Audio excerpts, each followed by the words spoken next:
بسم الله الرحمن الرحيم إلا تنصروه فقد نصره الله إذ أخرجه الذين كفروا ثاني اثنين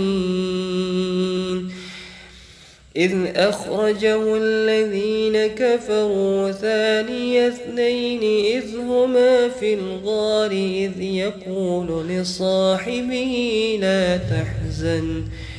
لا تحزن إن الله معنا وأنزل الله سكينته عليه وأيده بجنود لم تروها وجعل كلمة الذين كفروا السفلى وكلمة الله هي العليا والله عزيز حكيم.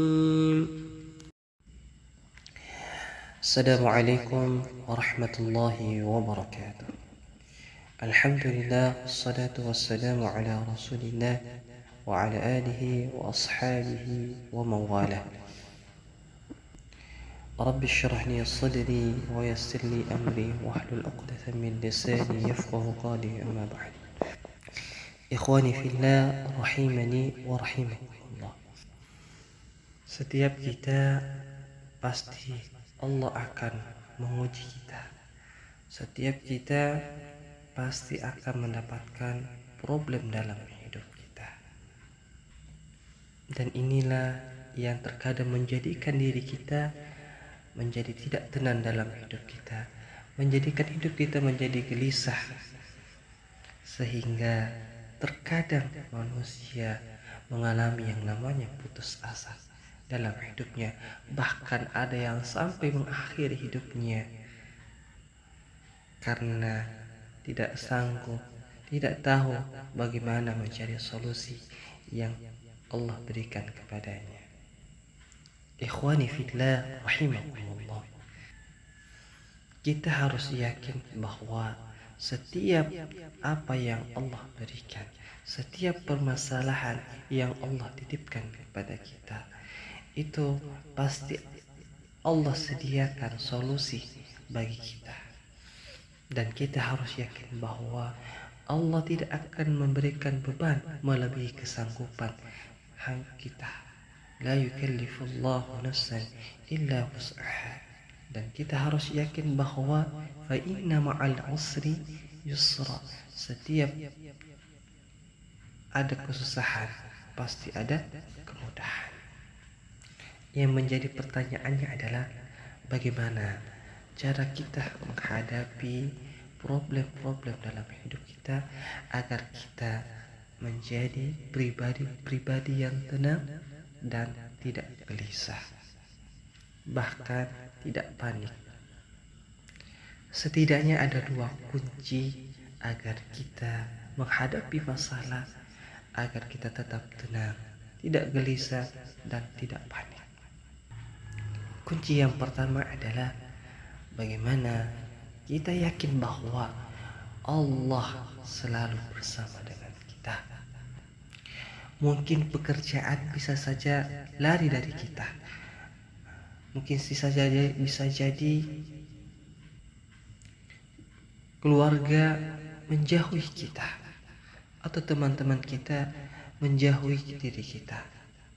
Tetapi pastikan diri kita bersama dengan Allah Subhanahu wa ta'ala. Inilah yang disebutkan di dalam Quran surah At-Taubah di ayat yang ke-40. Dikisahkan di mana Rasulullah bersama sahabat yakni Abu Bakar As-Siddiq ketika di Gua Hira. Rasulullah memberikan ketenangan, Rasulullah memberikan ucapan agar sahabatnya Abu Bakar As-Siddiq mendapatkan ketenangan. Kata beliau, yaqul li sahibihi la tahzan.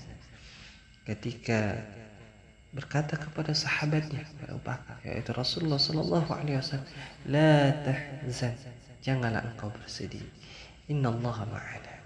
Sesungguhnya Allah itu bersama dengan kita. Kita harus yakin bahwa ketika kita dekat dengan Allah, ketika kita ibadah kita selalu kepada Allah Subhanahu wa taala, maka Allah akan selalu bersama dengan kita. Kunci yang kedua adalah bagaimana mendekatkan diri kita kepada Allah Subhanahu wa taala dengan ibadah yang penuh hikmah dan khusyuk kepada Allah Subhanahu wa taala.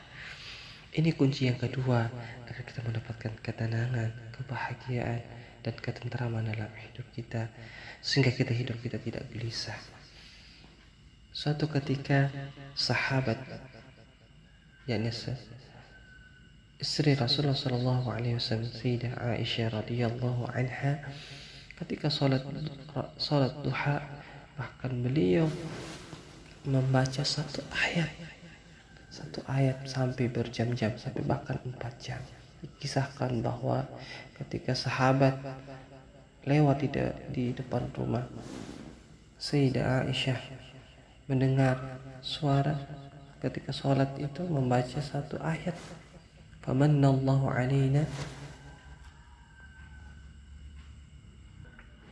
wa waqana adzabas samum. Allah katakan famanallahu alaina wa waqana adzabas samum. Itu terus dibaca sampai ketika sahabat ini kembali dari pasar dan lewat lagi di rumah Aisyah, membaca ayat itu dan dalam keadaan menangis. Sampai bagaimana dekatnya Sayyidah Aisyah dengan Allah, sampai dengan menghayati, sampai dengan menangis. Bahkan hanya satu ayat ini dibaca berulang-ulang dengan penghayatan yang luar biasa. Ini yang akan mendapatkan ketenangan ketika kita dekat dengan Allah Subhanahu wa taala. Ayat itu terdapat di surah At-Tur di ayat yang ke-27. Famanallahu alaina wa waqana adzabas samum. Inilah yang dibaca terus berulang-ulang Sayyidah Aisyah sampai beliau mencucurkan air matanya dengan menghayati makna yang ada di dalam ayat tersebut. Maknanya kurang lebih, famanallahu alaina, maka Allah memberikan karunia kepada kami, wa waqana adzabas samum, dan memelihara kami dari azab neraka. Subhanallah, saking penghayatannya luar biasa. Hanya satu ayat saja dia sampai menangis, mencucurkan air mata, dan ini berjam-jam. Subhanallah. Bagaimana dengan kita? Bagaimana dalam hidup kita ketika kita ingin mendapatkan ketenangan, tapi dalam ibadah kita saja kurang menghayati apa yang kita baca. Ikhwani fillah, rahimani wa rahimakumullah. Mudah-mudahan dua tips ini menjadikan diri kita tenang, bahagia, dan tidak gelisah dan tidak panik menghadapi masalah-masalah dalam kehidupan kita. Billahi taufiq wal hidayah wa ridha wan nihayah. Assalamualaikum warahmatullahi wabarakatuh.